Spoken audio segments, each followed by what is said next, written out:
তো hi guys, welcome. আমি আছি। হ্যাঁ, ওয়েলকাম আমাদের আরেকটা নতুন ব্লগ ভিডিওতে। তো আজকে আমরা যাচ্ছি, মানে আমার মা, মানে মিমি মা এখন নেই আমাদের। দাঁড়াও বলছি, আমার মা এখন নেই, আসানসোলে জিনিস কেনাকাটা করতে গেছে। আমার দাদান মানে মামা দাদু, দিদা আম্মা, মানে যে মামা দিদা সবাইয়ের সাথে গেছে জিনিস কেনাকাটা করতে। তাহলে আসানসোলে আমরা ঘরে আছি, তাহলে ভাবলাম যে কোথাও যেয়ে খেয়ে আসি। দেখি বাঁকুড়াতে কোথায় একটা, প্রথমবার তো বাঁকুড়াতে মানে দুপুরবেলা ঘরে থেকে এবার বাইরে খাবার খাবো। দেখা যাক কোথায় কি ভালো পাই। ভাবছি এখন যাই যে সোনার বাংলা রেস্টুরেন্টে। গাইস, তো আমরা এখন যাচ্ছি, রাস্তাটা দেখে না, আমরা যাচ্ছি বাইকে করে। পাপা আর আমি যাচ্ছি এখন খেতে বাইকে করে। দেখি, বললাম যে সোনার বাংলা রেস্টুরেন্ট যাবো, দেখি কোথায় কেমন ভালো থালি পাওয়া যায়। ওকে থালি ওয়াইজই খাবো, আলাদা আলাদা নিলে জানোই এক্সট্রা চার্জেস অনেক নেয়। আর তোমার থালিতে সবকিছু অ্যাড থাকে, ওইগুলোই নেওয়া উচিত আমার মনে হয়।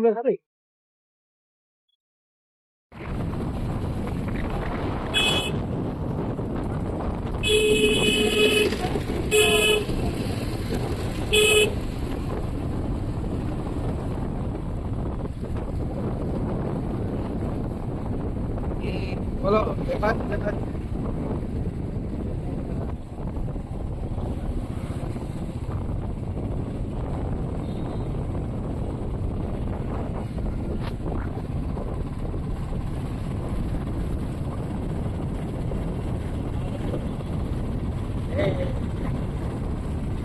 গাড়ি চালাচ্ছি।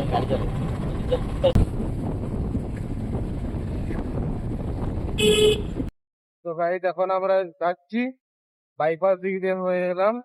রামপুর হয়ে গেল। রাস্তা দেখতে পাচ্ছ, আর চারিদিকে দেখে বোঝা যাচ্ছে দুর্গাপূজা আসছে বলে, মা আসছে বলে দেখে বোঝা যাচ্ছে যে মা আসছে। প্যান্ডেল ফ্যান্ডেল সব রেডি হচ্ছে, বেশ ভালোই লাগছে দেখতে। এখন নিজের বাঁকুড়া থেকে মা দুর্গা আসছে, মাদের মানে এমনি প্যান্ডেল ফ্যান্ডেল সাজানো বাঁকুড়া দেখতে একটু বেশি ভালো লাগে। বাইপাস দিয়ে রামপুর হয়ে আসতে হবে। হ্যাঁ,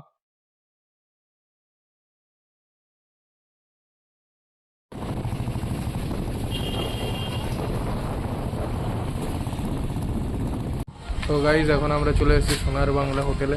এখানে দেখিয়েছিলাম, বললাম যে আসবো। এইটা হচ্ছে, যদি আপনারা স্কুলডাঙ্গা দিক দিয়ে হয়ে আসেন, চার্চের পাশের গলিটা, যেটা রাস্তাটা আসছে, সে সোজা ধরে আন্ডারগ্রাউন্ড ক্যাফের এবং যেটা আন্ডারগ্রাউন্ড ক্যাফে আকৃতি অ্যাপার্টমেন্ট, সেটার আগে আরেকটা ফ্ল্যাট আছে। তার আগে একটা কি বলে, আপনারা যদি সে স্কুলডাঙ্গা রাস্তা দিক দিয়ে আসছেন ডান দিকে, আর তার বাদে যদি আপনারা বাইপাস হয়ে পরে আসছেন, সেটা আপনাদের বাঁ দিকে পড়বে। এই দেখেন, চলুন দেখি খাবার টেস্ট করে কেমন লাগে। আচ্ছা, আমরা চলে এসেছি সোনার বাংলা। ওনার বসে আছেন, ওনার কাছ থেকে জেনে নেবো আপনার নামটা। আমার নাম হচ্ছে বুবু। আচ্ছা, তো আপনাদের এখানে কি কি স্পেশাল আইটেম আছে? আমাদের স্পেশাল সবই স্পেশাল মাছের ভ্যারাইটি আছে। আচ্ছা, আমাদের যেমন ধরুন কাতলা মাছের কালিয়া, রুই পোস্ত, সর্ষে কাতলা, দই কাতলা, চিংড়ির মালাইকারি এবং গলদা চিংড়ি স্ট্যান্ডার্ড সাইজ বড় সাইজ, এবং পাবদা মাছের ছাল, পমফ্রেট সর্ষে, ইলিশ ভাপা, ভেটকি ভাপা, ভেটকি পাতুরি, ইলিশ পাতুরি। আর থালির কিরকম কি আছে? থালি আমাদের 125 টাকা, আনলিমিটেড থালি। আমাদের মাটন, খুব বেটার মাটন, বেটার চিকেন, ঠিক আছে, পোস্তর বড়া স্পেশাল, মাছের ডিমের বড়াটা আমাদের স্পেশাল। হ্যাঁ, এবং আমাদের লাউ চিংড়ি থেকে আরম্ভ করে আপনি খেলেন, প্রত্যেকটা আইটেমই এখানে হয় এবং পুরোপুরি ঘরোয়া খাবার। ভেজের মধ্যে ট্রাই করার মতো, ভেজের মধ্যে ছানার ডালনা হবে, দোকার ডালনা হবে, মিক্সড ভেজিটেবল হবে, এবং সেটা কিন্তু খুব বেটার কোয়ালিটি।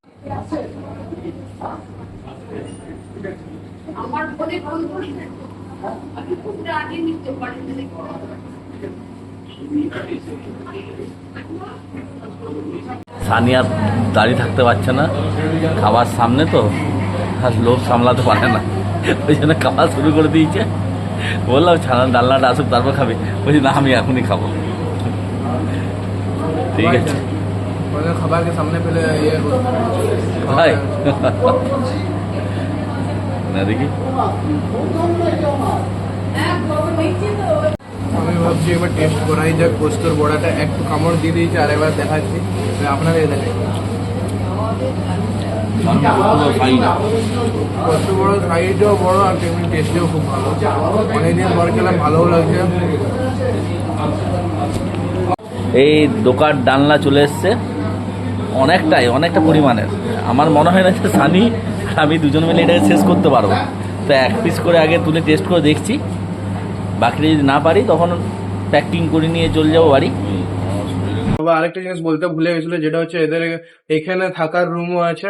যদি কেউ ধরে নিন এমনি ঘুরতে আসেন না, এখানে থাকতে আসেন, তাহলে এখানে থাকতেই পারবেন। এখানে খাবারের কোয়ালিটিও যেমন ভালো, তার সাথে এখানে রুমের কোয়ালিটি, একটু রুমটা কেমন একটু বলে দিন। আমাদের সিঙ্গেল, ডবল এবং 3 বেড ক্যাপাসিটি, 4 বেড ক্যাপাসিটি, হ্যাঁ, কনফারেন্স হল থেকে আরম্ভ করে সবগুলোই এসি রুম। আর আমাদের পার্কিং এর ব্যবস্থা আছে, ঠিক আছে, এবং প্রত্যেকটা রুমই আমাদের হচ্ছে অ্যাটাচ বাথ। আর চার্জেস কেমন? চার্জেস ওই 750 থেকে শুরু আমাদের, মানে তাহলে 750 থেকে 2550 পর্যন্ত আমাদের রুম আছে। একটা ভালো এভারেজ চার্জেস, যে কেউ এসব এখানে মানে স্টে করতে পারে যদি কেউ স্টে করতে চায়। আর এখানে খাবারের কোয়ালিটি বলবো খুবই ভালো। আর তার সাথে যে খাবারের রেটটা সেটাও একদম মানে যদি কেউ যদি খুব ভালো লেগেছে। এবারে বাকিটা আপনাদের নিজেদেরকে না। ট্রাই করতে হবে। আমি একটা একবার এসো। প্রেফার করবো যে দুর্গাপুজোয় যদি কেউ নিজের বন্ধু বান্ধবী অথবা অনেকজন বন্ধু মিলে আসতে চাও, আসতে পারো।